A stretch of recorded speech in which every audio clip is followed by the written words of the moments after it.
নবান্ন অভিযানে যাওয়ার পথে বৈদ্যবাটি চৌমাথায় বিজেপি কর্মী সমর্থকদের মারধরের অভিযোগ উঠল পুলিশের বিরুদ্ধে।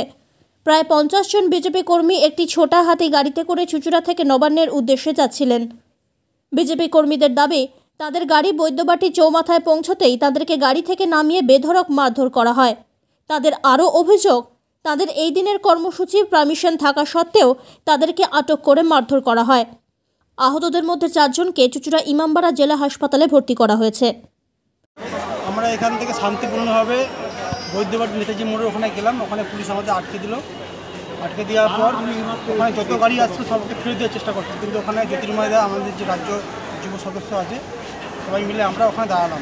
কিন্তু আমরা শান্তিপূর্ণভাবে বললাম যে স্যার আমরা যেতে দিই, কিন্তু তারা আটকে দিল। আটকে দেওয়ার পর যখন আমরা অনেকে জমায়েত হলো তখন ওখানকার তৃণমূলের গুন্ডা বাহিনী পুলিশ যৌথ উদ্যোগে আমাদেরকে যেমন বেধড়ক মারলো, ছত্রভঙ্গ করলো, করে গিয়ে আমাদের কর্মীর ওখানে পেটে ছুরি রেখেছিল, পেটেকে পা ফুটে গেছে, রক্ত বেরোচ্ছে, প্রচণ্ডভাবে মেরেছে।